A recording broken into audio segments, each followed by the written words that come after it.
Bonjour et bienvenue à vous dans ce nouveau podcast d'Humain Digital. Je suis Corinne Blanc-Faugère, révélatrice de charisme et de valeur. Je suis l'anti-sieste de votre impact. Eh bien, bonjour à tous. Aujourd'hui, écoutez, soyons fous, soyons folles. Je vous propose un nouveau concept de podcast qui s'appellera Jazz Lounge et chocolat. Pourquoi ? Parce que, écoutez, personnellement, je trouve que le Jazz Lounge est une super musique. J'aime le chocolat. Et il s'avère que mon invité aujourd'hui adore aussi et le Jazz Lounge et le chocolat. Donc, quelle merveilleuse occasion de commencer cette potentielle nouvelle série. J'espère que vous qui nous écoutez serez intéressés par cette proposition. Alors, bonjour Alexandra. Bonjour. Donc, j'ai le plaisir de t'accueillir aujourd'hui. C'est un immense plaisir pour moi. Et j'espère qu'au-delà du micro, nos auditeurs entendront ce plaisir mutuel qu'on a d'échanger. Et donc, comment je peux te présenter là tout de suite ? Alors, avant tout, amie très chère, élève depuis de très longues années, une élève, mais une femme du monde, je dirais, si je peux me permettre. Permets-toi. Et du monde digital en deuxième partie. Mais amie avant tout, et c'est ça qui est important. Autour d'un chocolat. Exactement. Et il n'y a pas de meilleur après-midi que les après-midi bercés au Jazz Lounge avec un goût de chocolat en bouche. Et ça me fait très plaisir de pouvoir partager cette initiative avec toi.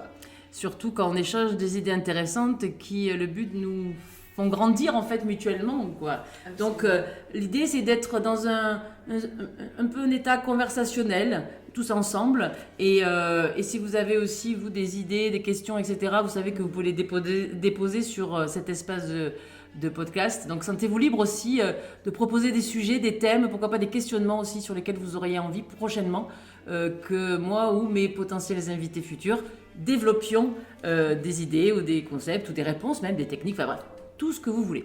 Donc, Alexandra, en fait, j'ai eu l'idée de mettre au milieu de notre conversation ce micro aujourd'hui parce que, explique-nous en quelques mots, si tu veux bien, rapidement ton parcours un peu international, si je puis dire, et ta multiculture. Je dirais que ça commence dans un premier temps par la fuite. c'est un beau parcours qui est parti d'une fuite, mais en fait qui s'est transformé en réelle identité. Et en fait, je pense que souvent, les identités qu'on finit par se créer partent pas naturellement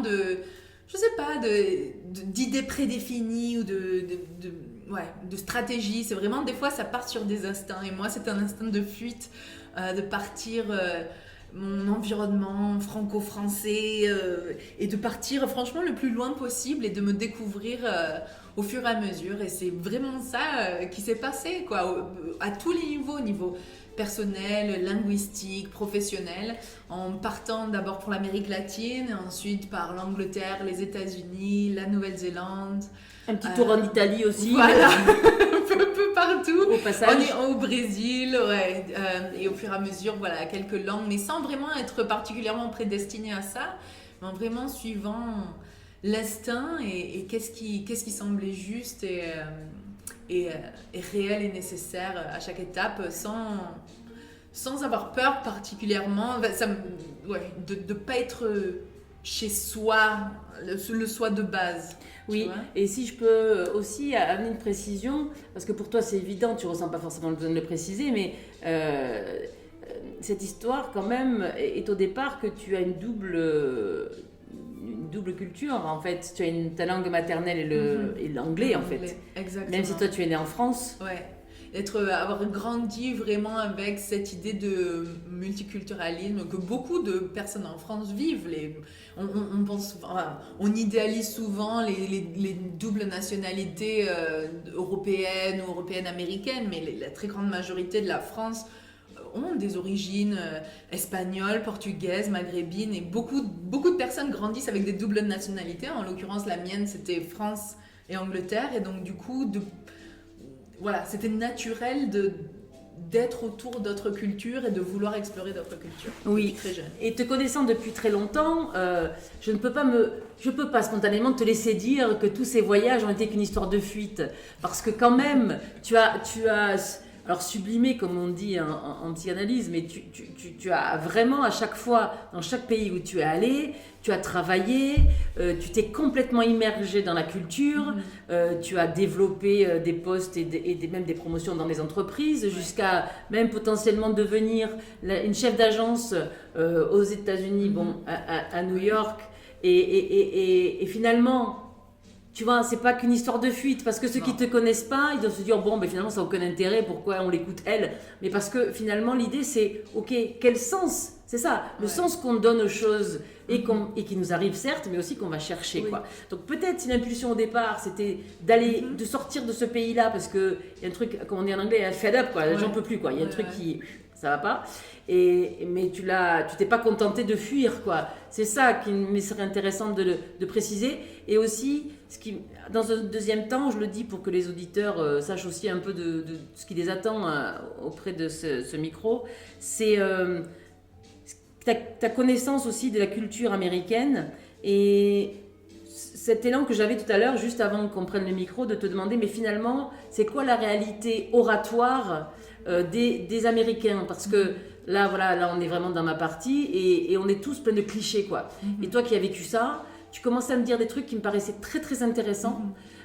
Et je voulais le capter comme ça, l'immortaliser au micro, parce que je pense que ça va pouvoir aider plusieurs d'entre nous, plusieurs personnes qui écoutent ce podcast-là, de façon un peu comme ça, conversationnelle, mais finalement qui fait un peu avancer le schmilblick aussi. Donc, dans un premier temps, c'était cette histoire-là, finalement, de... Vas-y. Oui, mais je pense que tu as tout à fait raison. J'ai pas fui pendant 15 ans de ma vie. Je pense que ce que je voulais, vraiment, ce à quoi je faisais référence, c'est que souvent, on part de quelque chose et on finit par transformer cet élan en quelque chose de vraiment positif et sur lequel on construit des fondations réelles. Et on part pas forcément de cet esprit-là. Des fois, on part justement sur l'esprit de dire « je me cache, je m'en fous, j'en ai marre, j'ai envie de découvrir le monde ». Et en fait, on arrive à se trouver, à se construire quelque chose, même professionnel, vraiment solide, parce qu'on découvre et on intègre en soi des différentes cultures. Et moi, en l'occurrence, pour en revenir au second point, c'est vraiment le nombre d'années où j'ai passé aux États-Unis dans le domaine professionnel de la high-tech, à Boston, à New York et à Washington DC et à la Silicon Valley, de se rendre compte qu'en fait, un chemin qui ne m'était absolument pas destiné à arriver dans ce milieu-là, moi venant du vraiment sud de la France, ultra français et tout, de se rendre compte qu'en fait, on peut arriver à être dans ce milieu-là et comment est-ce qu'on perçoit ce qui nous est mis en fait en pleine tête, parce que il y a pas de finesse, quoi, dans ces milieux-là. C'est vraiment on est en plein dedans et ça avance très vite. Est-ce que tu crois parce que c'est propre justement à la mentalité américaine, par exemple? Oui, et c'est fait exprès. C'est fait exprès. Okay. Et c'est ça. Et les gens, en fait, ils carburent à cette espèce d'excitation. D'adrénaline. Voilà, complètement. Et donc, quand on se retrouve dans ce milieu-là et on essaie de trouver sa place et en même temps de comprendre ce qui se passe et d'utiliser tout ce qu'on apprend et qu'on intègre à se créer soi une identité par rapport à ça et prendre les choses qui nous intéressent et laisser les choses qui ne nous intéressent pas et apprendre à faire la part des choses dans ce qui nous est montré, ça c'est quelque chose d'assez particulier et moi j'en ai fait ma carrière. Exactement, voilà. C'est pour ça, tu comprends bien que je ne pouvais pas me contenter de te laisser dire que par fuite, tu as visité le monde, quoi, en gros. Donc, c'est vrai, c'est pas tout à fait ça. Non, mais peut-être, en fait, ce qui est intéressant, c'est, nos auditeurs le savent maintenant parce que ça fait plusieurs fois que je le dis, tout est une histoire de point de vue dans la vie. Hein, et toi, tu parles de ce que tu as vécu de l'intérieur et peut-être l'impulsion de départ. Ouais. Mais il est important aussi de voir aujourd'hui, à 31 ans, la personne que tu es devenue, autant sur le plan personnel que sur le plan professionnel, et que finalement tu as vécu aussi au Brésil dans des endroits quand même assez improbables pour un Français, si je puis me permettre de le dire comme ça, hein, n'ayons pas peur des mots, hein. Surtout une Française, une Française, une jeune pardon, Française, voilà. oui. Tu vois, je me rappelle d'une époque où tu disais pour me doucher, j'ai une bouteille d'eau et une tasse, quoi. C'est ça. Et bon, ça fait longtemps maintenant de ça, mais tu as traversé ça. Ouais. Voilà, donc creusons un petit peu ça avant d'aller plus loin justement sur cet impact. Je pense qu'il y a quand même énormément de imposter syndrome dans ce que je raconte, le syndrome de l'imposteur, je crois qu'on dit ça en français, qu'en fait, moi, dans ma tête, malgré tout ce que j'ai accompli, malgré avoir fait travailler avec les plus grosses entreprises du Silicon Valley, je me dis, non, je suis de Montpellier. Il doit y avoir une erreur. Mais en fait, c'est ça, quelque part, c'est ça qui fait, c'est une force interne incroyable. Parce que de se dire que j'arrive, de garder ça, de dire, moi, je sais exactement d'où je viens, je sais exactement les personnes normales, ce qu'elles font. Et du coup, surtout quand on arrive aux États-Unis, et notamment ce dont on parlait de la culture oratoire aux États-Unis, c'est pour en mettre plein la vue. On y reviendra tout à l'heure. Et donc, du coup, de garder ça et de se dire, moi, je n'appartiens pas vraiment ici, parce que moi, en fait, je suis quelqu'un de simple qui vient de Guzargues, au nord de Montpellier, dans un petit... Et en fait, c'est ça, c'est cette dualité de se dire, il y a quelque part, un sentiment de... J'apprends constamment à m'adapter parce que moi, à l'origine, je suis pas d'ici. Et il y a des gens il y a énormément de gens, surtout dans le milieu du business, qui sont nés dans ça. Et ça se voit et ils vous le font sentir très clairement, surtout aux États-Unis. C'est fait exprès. Et donc, de savoir utiliser son origine et toutes les différentes histoires, d'avoir vécu dans une favela, d'avoir travaillé avec des déplacés de guerre en Colombie, d'avoir appris le maori en Nouvelle-Zélande, sur une marae, ou c'est les maisons de communauté en Nouvelle-Zélande, de se dire ça c'est ma force, parce que ça c'est moi, l'identité que moi je choisis. Et c'est toi qui l'as décidé. Voilà, c'est ça. Et de se dire je me construis, je prends ces valeurs au fur et à mesure par rapport à ça. Et là, en l'occurrence, aujourd'hui, je suis dans une salle de conférence à Google et on est en train de décider d'un deal d'un demi-million de dollars. Mais moi, je suis la personne qui a choisi toutes ces autres choses et c'est ça qui, en quelque part, fait ma force et que je me laisse pas éblouir par on a Google. Ouais, c'est ça, c'est pas de la poudre aux yeux, quoi. Hein. Voilà. C'est intéressant ce que tu dis vraiment parce que je trouve que là, on sent bien ce juste équilibre qu'il est très complexe à trouver, mais qu'il est fondamental de toucher du doigt, voire de s'y baigner, si je puis dire. C'est ce juste équilibre entre l'humilité et la confiance en soi. Ouais. Parce que trop souvent... et ça fait partie là des thèmes de mes accompagnements et de mes coachings, hein. Les personnes ont l'impression qu'elles sont humbles parce qu'elles disent oh non mais ça je vais pas trop me mettre en avant là ou je vais pas, mais en fait c'est pas de l'humilité, ça c'est juste qu'elles osent pas, c'est juste qu'elles ont pas assez de confiance en elles. Exactement. Donc ça c'est pas ça l'humilité. L'humilité c'est exactement ce que tu viens de dire et je t'en remercie de l'avoir cité, c'est j'oublie pas d'où je viens. Certes aussi en parallèle il faut que je sache où je veux aller, parce que c'est ça qui guide nos objectifs, c'est ça qui guide nos pas, quoi. Hein. C'est le cap. Ok, je me fixe un cap, donc je sais où je vais. Donc je suis en capacité de décider pour ma vie. On est d'accord. Mais quoi que ce soit des choses faciles à traverser ou pas, on est d'accord, parce que tu es bien placé pour savoir que voilà. Même si tu n'as pas encore tout dit à nos auditeurs, mais tu as touché des choses de près, donc je pense que ce que tu as un peu évoqué, ça suffit pour que ce soit crédible, en fait, pour ceux qui nous écoutent.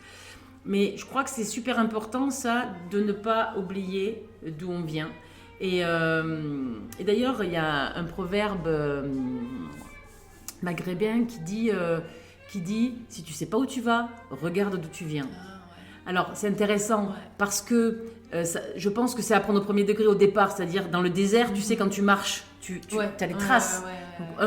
Soit spontanément, moi il me semble que ça vient de là, mais on peut vraiment le prendre comme une allégorie, une belle métaphore qui nous dit, tu sais pas où tu vas, attends, pose-toi 2 minutes, retourne-toi et regarde d'où tu viens quand même. Donc ça a double titre intéressant parce que ça montre aussi justement qu'on a des doutes peut-être de ne pas oublier le chemin parcouru déjà. Et ça c'est extrêmement fort et je suis complètement en alignement avec ça parce que moi c'est vrai que même si je fais vraiment un effort conscient de revenir assez régulièrement et à ma vie ici en France et à mes origines et tout ça pour dire ok, qu'est-ce qu'en fait qui est important, parce que quand on est au milieu de tout ça. Voilà, ça prend énormément d'énergie de garder le cap. Bien sûr. Bien Mais sûr. en fait, Et en plus, mais ça va dans tous les sens, quoi. Ça va très, très, très vite. Surtout, après, il y a différentes industries. Mais moi, en l'occurrence, je travaille dans le milieu du digital. Donc, du coup, ça va très, très vite.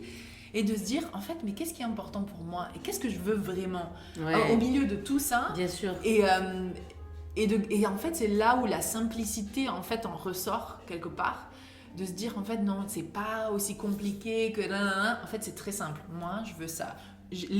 Mes valeurs, elles sont là. Je tolère ça, je tolère pas ça. Et c'est ce genre de choses-là que je veux, ou ce genre de personnes-là auxquelles je veux m'associer pour évaluer des potentiels. Et en fait, ça, c'est super important. Et c'est ça qui aussi permet d'avoir un espèce de calme au milieu de tout ça. Et ça aussi, je pense que ça fait vraiment partie d'une espèce de force intérieure dont on a vraiment besoin, justement, dans un pays où le but de tout, c'est d'en mettre plein la vue. Tout le temps. D'une manière ou d'une autre, même si des fois, c'est un peu... Même si finalement, c'est pas toujours nécessaire, non, d'ailleurs. Voilà. Mais en fait, c'est la manière de se donner de la valeur. C'est ce qu'on peut projeter aux autres, au lieu de ce qu'on peut avoir intériorisé en nous, de savoir ça. Non, si c'est pas projeté, ça n'existe pas. Et ça, c'est vraiment les États-Unis de A à Z. Quoi. Ce qui me touche, moi, je trouve, depuis quelques années, et bon, en tant que coach, je le remarque peut-être de manière un peu plus exacerbée, tu vois, c'est que je trouve que de plus en plus de gens sont touchés par ça. Et ça fait très partie, toi, tu as des excuses, vu tes 5 langues que tu parles, de faire des erreurs en français. Moi, par contre, j'ai pas d'excuses. Donc, excusez-moi. C'est le chocolat. C'est ça. C'est le jazz lounge et le chocolat. Ouais, c'est ça. Et du coup, d'ailleurs, on partage un morceau à votre santé, messieurs, dames.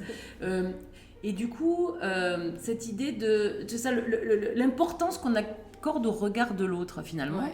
Et alors, ça, c'est pas nouveau, on est bien d'accord. Hein. L'homme moderne n'a pas forcément inventé quoi que ce soit, mais n'empêche qu'au quotidien, là, beaucoup de gens le subissent. Et finalement, d'aller chercher à l'extérieur la source de peut-être un mieux-être qui, finalement, en réalité, se trouve à l'intérieur. Et bien souvent, comme tu l'as dit très justement, ça passe par nos valeurs. Je crois que c'est le meilleur des repères dans la vie, comme... vous savez, tu sais, les bouées qui sont lumineuses dans l'océan, quoi, tu vois. C'est des repères comme ça que tu oublies, qu'il faut surtout pas oublier de regarder et qui sont repérantes dans la nuit, n'importe quand, n'importe où, quoi que tu traverses, même dans la tempête. Il y a toujours ce signal clignotant dans l'océan, la bouée qui te montre où tu es, qui est peut-être même reconnu par certains instruments, etc., pour que tu saches toujours où tu es. Et ben je crois. Bon. Vous me connaissez maintenant, vous savez que j'adore les métaphores, mais je crois que vraiment, nos valeurs intrinsèques sont exactement la même chose en nous, pour nous, notre socle, notre repère ultime, vers lesquels il ne faut surtout pas oublier de se retourner quand justement on ne sait plus où on va aller. Mais moi, pour construire sur cette idée-là, je pense que il ne faut pas aussi vilifier le regard de l'autre. Je pense que le regard de l'autre est super important dans certains contextes et en le prenant vraiment d'une certaine manière. Et je pense que c'est cette nuance qui fait du mal. Parce que les gens se disent, soit on l'adopte, soit on le rejette. Il n'y a pas d'entre-deux. Et c'est pas du tout ça. Et je trouve que justement ce qu'on voit et ce que... je vivais beaucoup aux États-Unis par rapport au contexte du mouvement de la justice raciale et sociale aux États-Unis. En fait, les gens ont besoin du regard des autres pour se dire « Non mais attends, mais en fait, moi je laisse passer des choses qui ne devraient pas se laisser passer. J'ai besoin... Il y a des moments où j'ai besoin de sentir que, en fait, le regard des autres pour faire un check. Est-ce que je suis pas juste moi tout seul dans ma tête, dans mon illusion de ah mais non, le monde il est comme ça. Non, le regard des autres, des fois, ça peut être super bénéfique parce que ça permet de faire un check. Genre attends, mais pourquoi je laisse passer ça moi Est-ce que je laisse passer des trucs en fait ça s'aligne pas du tout avec mes valeurs. Et c'est là où on rejoint les deux. C'est pas un truc de se dire le regard des autres va changer mes valeurs. Non. Le regard des autres va me permettre de m'aligner à mes valeurs. Soit justement en m'en foutant complètement de ce que pensent les autres parce que c'est mes valeurs. Exactement. Et je suis fidèle. Soit j'ai complètement oublié mes valeurs parce que je suis prise dans cette espèce de nuages d'illusions, de personnels, faux semblants de que pression. moi, mes problèmes sont les plus gros problèmes du monde, alors qu'en fait, je laisse passer des choses qui sont des problèmes de droits humains qui sont mes valeurs à la base, mais que j'oublie avec le quotidien. Et ça existe. Là, je parle des grands exemples dans la société, mais ça existe aussi dans le milieu de l'entreprise, au milieu de la famille, des micro-exemples de se dire « Ah non, mais je ne laisserai jamais passer ça, mais bon, là, je dois penser à autre chose. » Non, le regard des autres nous permet de faire un check. Est-ce que ça s'aligne avec mes valeurs ou pas? Est-ce que je dois me recentrer et justement agir en direction de mes valeurs?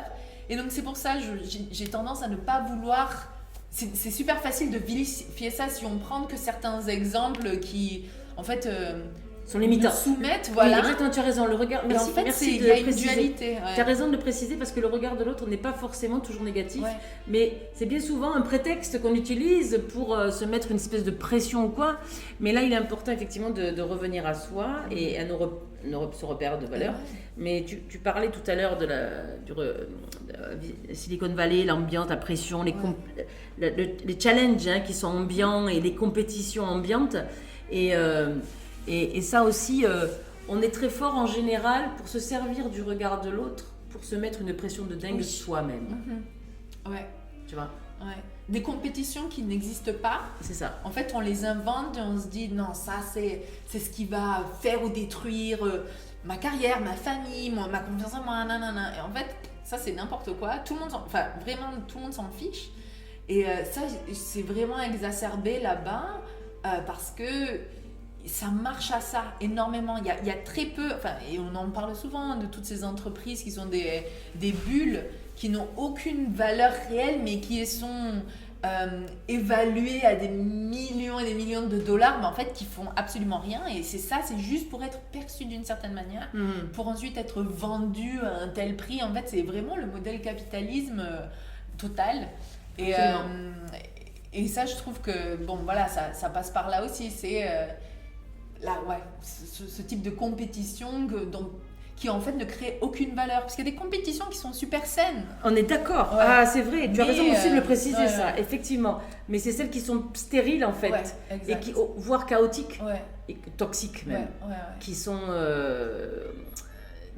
il faut être très prudent et lucide. Et c'est pour ça que, justement, autour du thème de... se recentrer, de la confiance en soi, de savoir vraiment communiquer qui on est de manière simple mais sereine, ça c'est ce qui permet, en tout cas dans mon expérience, d'éviter de tomber dans le flash de tous ces trucs. Parce que en fait il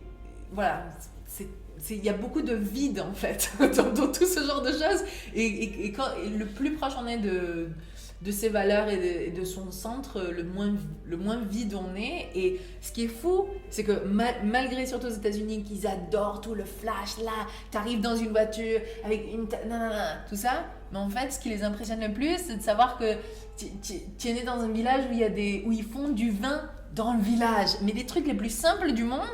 Et c'est fou, ça montre bien un exemple, mais ils s'en sont mis plein la vue par les choses les plus simples, alors qu'ils passent leur vie à se réinventer des trucs impossibles justement pour faire des excès, alors qu'en fait c'est les choses les plus simples qui les impressionnent. Mais est-ce que justement là on touche pas du doigt ce qu'on appelle l'authenticité finalement, les choses les plus simples qui font partie de nous et qui nous construisent et qui font aussi d'une culture ou d'un peuple son histoire, avec un grand H pour le coup.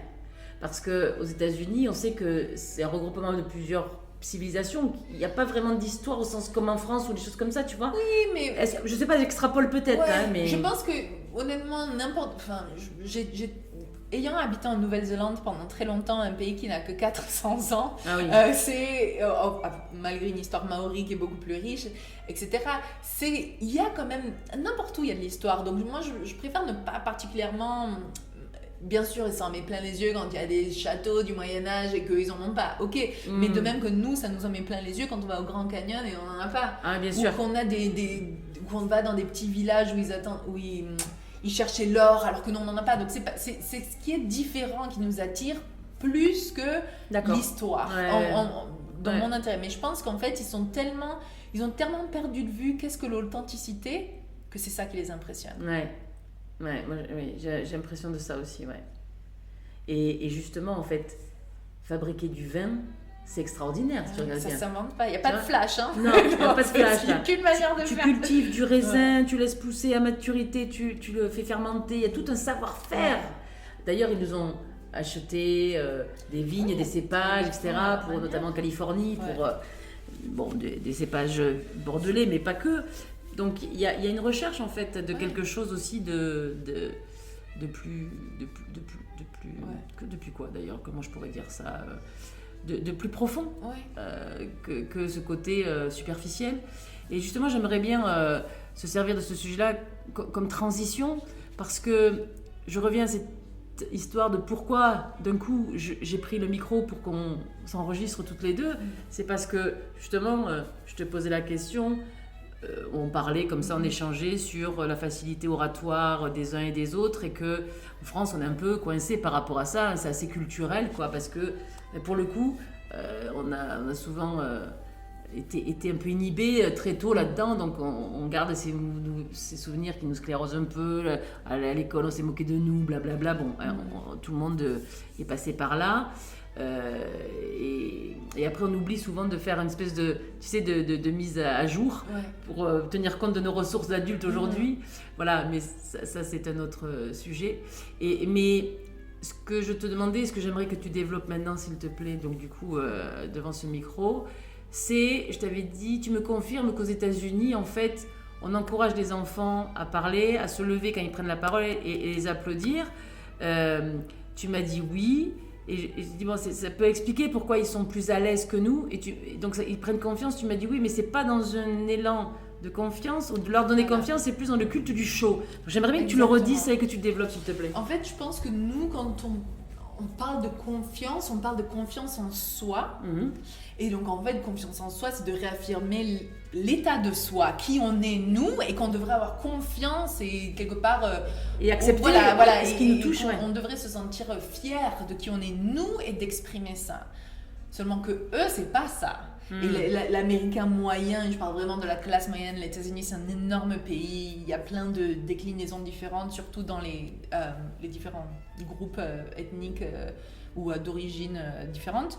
Mais en général, quand on a cette culture, c'est la culture de la confiance, mais pas de la confiance en soi.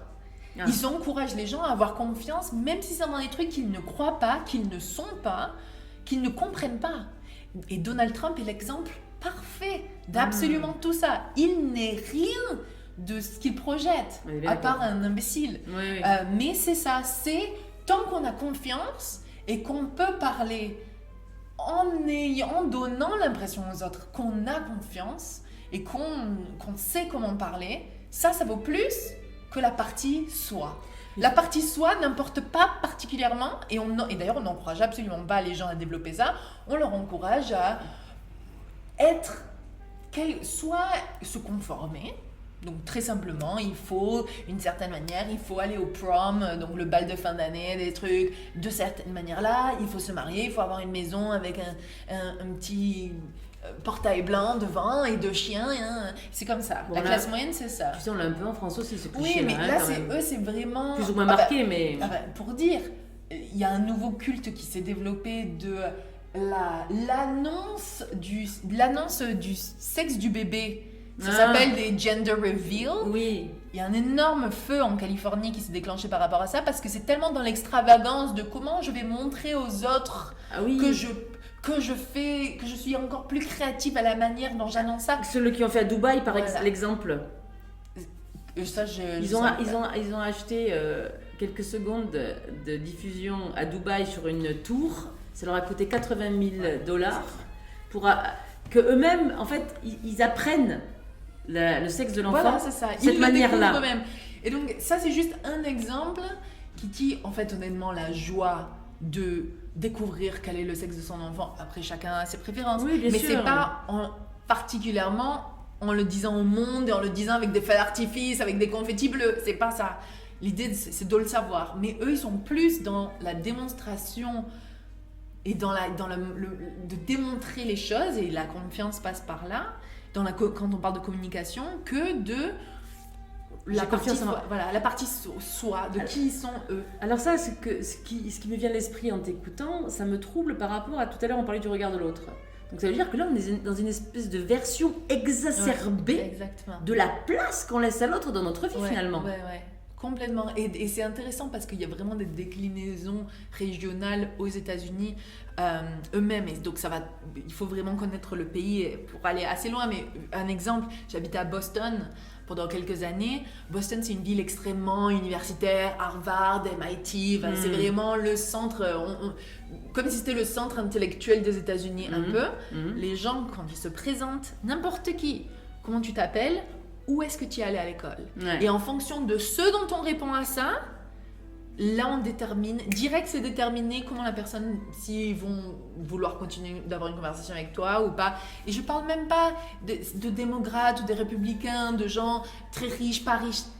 Ça c'est la base parce que c'est en fonction de la valeur qui est perçue par, en l'occurrence à Boston, où est-ce que tu es allé à l'école, c'est ça qui détermine ta valeur personnelle. Et c'est pour ça que les gens se battent pour avoir des choses ultra superficielles qui ne s'alignent pas nécessairement avec leur être, à eux, leur soi. C'est comment est-ce que ça va être perçu ?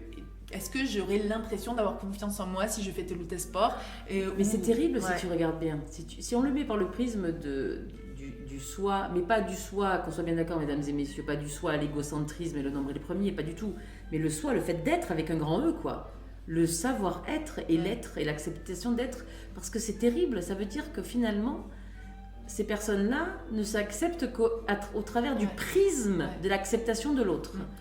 Donc finalement souvent on dit qu'en France en fait on en est un peu sorti, mais quand même ça reste encore là-dedans, on est identifié que par nos diplômes. Ben c'est encore pire là-bas finalement. Parce que ça va au-delà des diplômes. C'est pire que ça. En fait, c'est à tous les niveaux de la société. Et c'est pour ça que, bien sûr, je vais faire très attention à faire des généralités. Bien sûr, on n'est absolument pas là. On est d'accord. Mais ce qui est pervers, c'est que c'est à tous les niveaux de la société, il y a ce type de code-là. Donc, en l'occurrence, au milieu classe moyenne à Boston, c'est ça. Mais au milieu, par exemple, les communautés mexicaines en Californie, c'est à quel point est-ce que la quinceañera, donc c'est l'anniversaire des 15 ans, qui est l'anniversaire le plus important dans la vie d'une personne latino ou latina. D'accord. C'est pas les 18 ans, c'est pas les 21 ans, c'est les 15. D'accord. Et il y a une immense fête.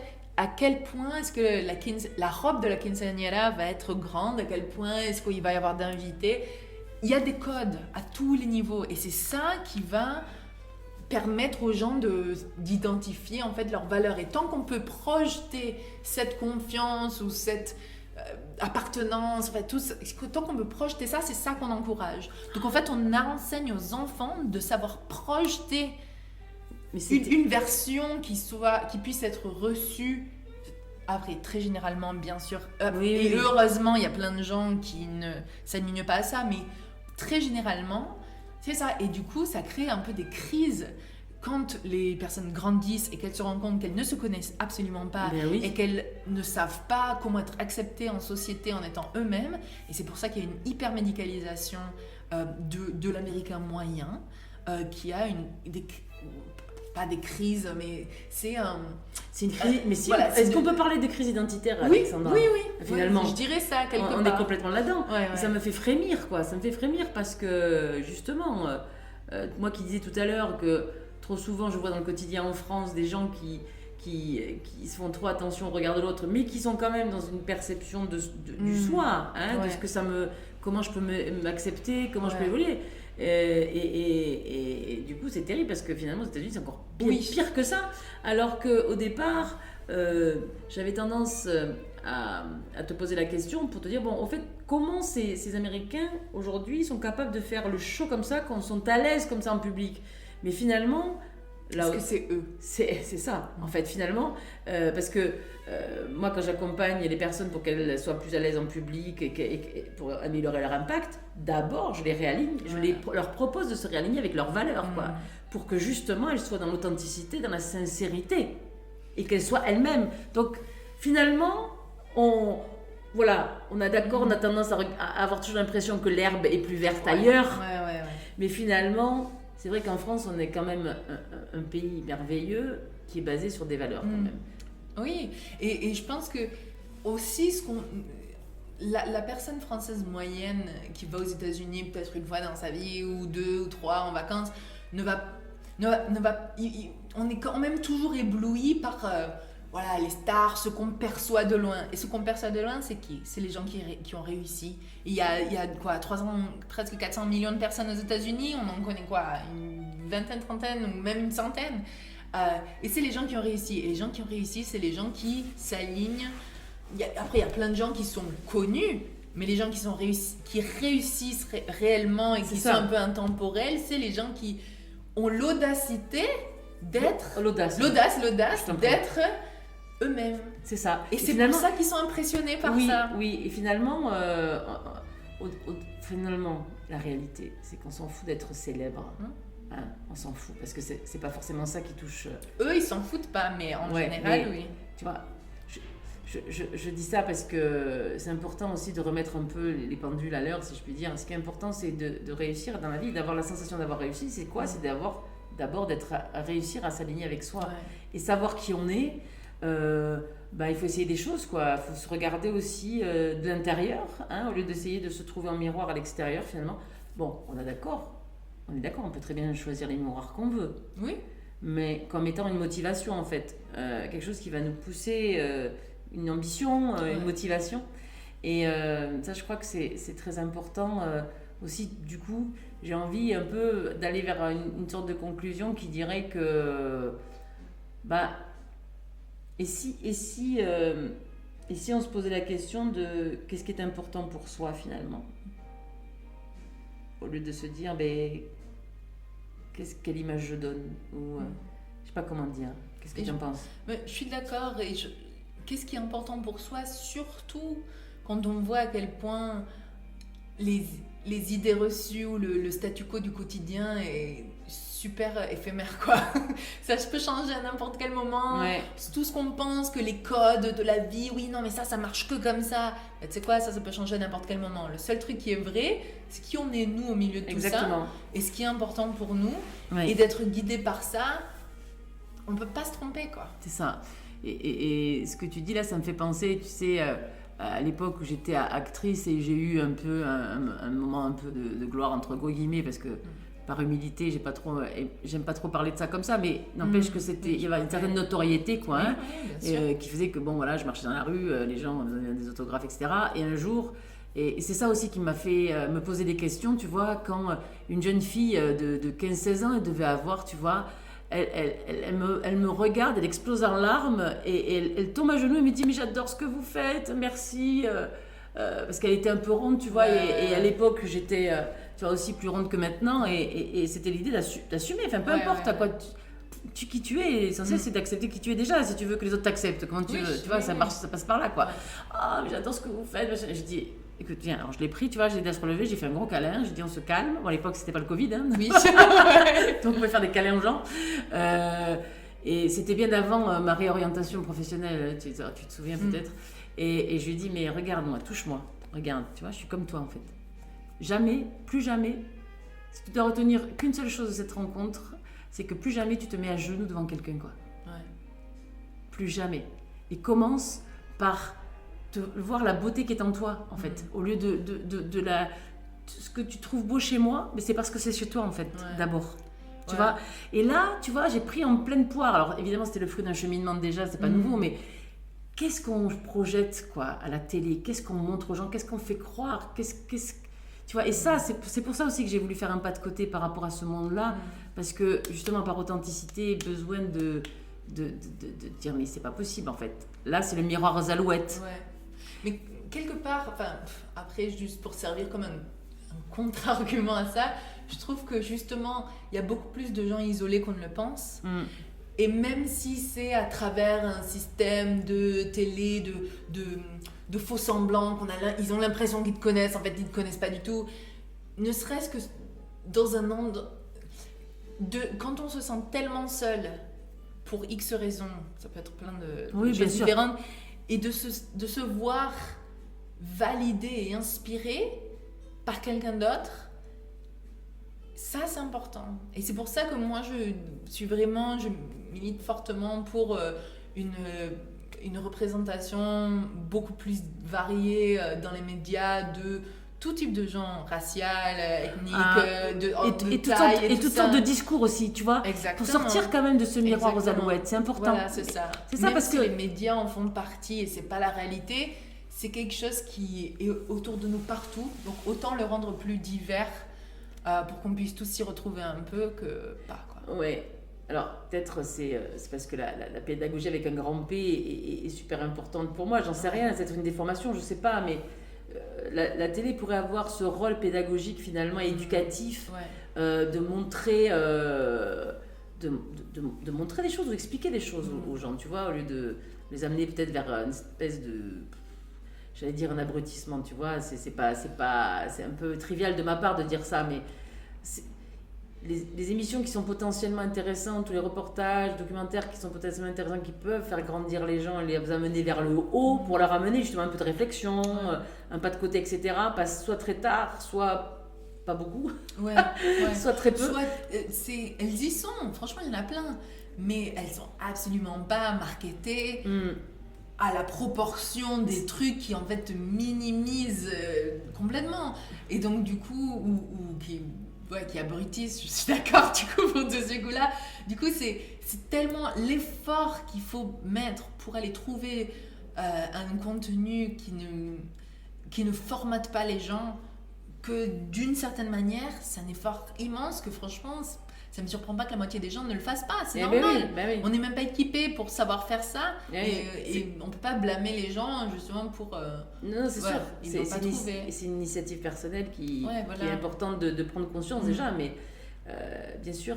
Et tu vois là, ce que tu es en train de dire, ça me fait penser à cette notion de fléau, je trouve, qui est en train de s'installer, que ce soit à la télé ou même aussi sur le web en général et les réseaux sociaux en particulier. C'est une espèce de pensée unique, une espèce de formatage, de validation. Ok, c'est bien, c'est pas bien. Une espèce de, tu vois, de prisme de c'est tendance, c'est pas tendance. C'est tendance d'avoir Netflix. Ah ben tiens, t'as Netflix? Ah ben on va discuter un peu. Merde, t'as pas Netflix? Bon ben finalement on n'a rien à se dire. Enfin j'exagère évidemment, encore une fois. Je me permets, vous le savez, mettre un petit peu de provoque, un peu d'humour là-dedans, mais c'est globalement pour aussi dire attention vers... Ça existe aussi ça dans les autres pays dans lesquels tu as vécu, ça te parle quand je parle de pensée unique? Oui, et en fait ce qui est assez intéressant, c'est qu'en fait les pensées uniques existent, mais chacune dans leur bulle. Et ça, on l'a vu énormément quand j'habitais aux États-Unis, au moment de l'élection de Donald Trump, où en fait chaque groupe social pensait qu'il y avait une pensée unique qui existait, sauf qu'en fait la pensée unique elle était dans leur groupe. Donc tous les gens qui étaient un peu de gauche, démocrates, pensaient ah ben oui, on a tous, tout le monde pense la même chose, c'est toujours comme ça c'est bien, ça c'est pas bien. Et en fait quand on allait dans des groupes complètement différents qui, de par les algorithmes des réseaux sociaux, sont faits pour ne pas se croiser, c'est en fait quand on est sur les réseaux sociaux c'est fait, mais ça c'est prouvé, ils en parlent beaucoup, bien sûr. Pour renforcer ton cercle social. Donc si tu regardes certaines choses ou tu likes certaines choses, en fait on va juste renforcer la bulle dans laquelle tu es, et donc ta perception de la pensée unique de cette bulle va être certes potentiellement vraie, mais ça veut pas dire que c'est la même pensée dans plein d'autres bulles différentes, et chaque bulle a la sienne. Mais c'est ça qui est terrible. Ouais. C'est ça qui est terrible, que c'est pas un algorithme qui doit normalement décider de ce que... de comment continuer à... Le but, c'est qu'une pensée évolue. Oui. C'est pas qu'elle se suffise à elle-même. Mais là, en l'occurrence, en fait, les réseaux sociaux sont devenus tellement une partie de notre vie de tous les jours qu'on oublie que c'est des entreprises. On est d'accord. Et après, on s'offusque qu'elles osent faire des choses pour gagner de l'argent. Mais c'est à la base, déjà, il faut se rappeler, c'est une entreprise. On est bien d'accord. Et l'entreprise, elle se fait des sous parce que nous, on veut on l'utilise. Et on veut leur donner des informations sur nous. On leur donne nous-mêmes nos photos de nous, de notre vie, d'où on est. On check in, on leur dit où on est, ce qu'on fait, ce qu'on aime, ce qu'on n'aime pas. Et après, on s'offusque parce que mais comment elles ont ces informations et comment elles osent utiliser l'information que je leur ai donnée sur les choses que j'aime pour me montrer d'autres choses que je pourrais potentiellement aimer qui sont très similaires à ce que j'aime déjà. Ben oui, forcément. C'est énorme. Ben oui, mais c'est fait comme ça parce que c'est une entreprise. Et à partir du moment où on garde ça de manière très rapprochée, on peut en faire des choses incroyables, mais toujours être sur la garde parce que c'est fait pour faire de l'argent. Oui. Et la valeur, c'est nous et nos données. Exactement. Et ce qu'on veut leur donner. Donc, après, je suis d'accord, il y a plein de débats sur lesquels ils ont quand même une responsabilité sociale parce qu'ils font partie, oui, d'accord, c'est vrai. Et je suis complètement d'accord avec ça. Mais au final, c'est normal qu'ils aient un algorithme qui va suggérer quelque chose qui va potentiellement plaire. C'est normal. Ok, mais ça, en fait, ça c'est une chose, admettons. Mais là où je mettais le doigt au départ, c'était de ne pas se contenter justement. Exactement. Et nous, en tant qu'être humain, être vigilant, de ne pas tomber dans le... Ok, il me flatte l'algorithme parce qu'il me renvoie que des choses... De ne pas être fainéant, de ne pas tomber dans la facilité, que ce soit autant dans les programmes télévisés que sur les réseaux, que ce soit Facebook...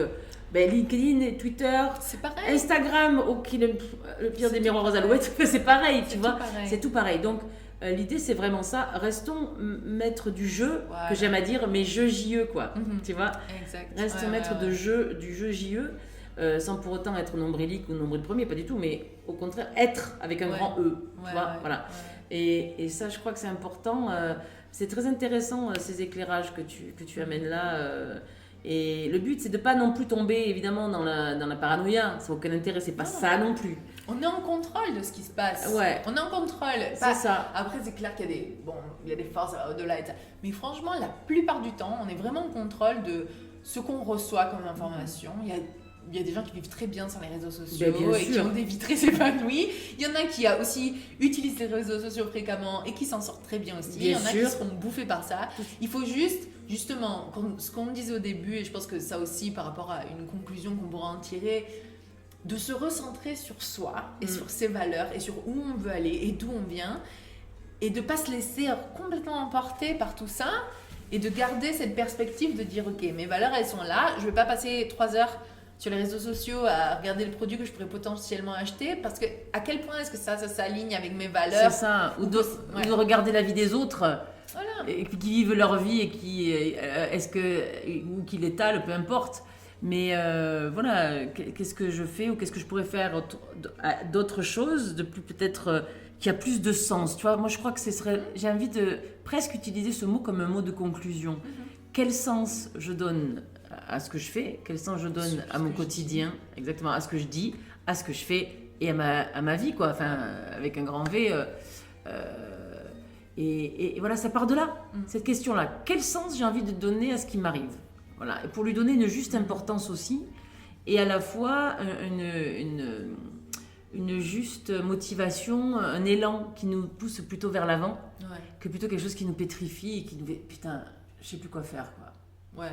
Ok, n'oublions pas d'où on vient, observons le chemin parcouru, qui pourra peut-être nous aider à décider où on veut aller. Et vivre authentiquement. C'est ça. Bon, écoute, merci beaucoup Alex.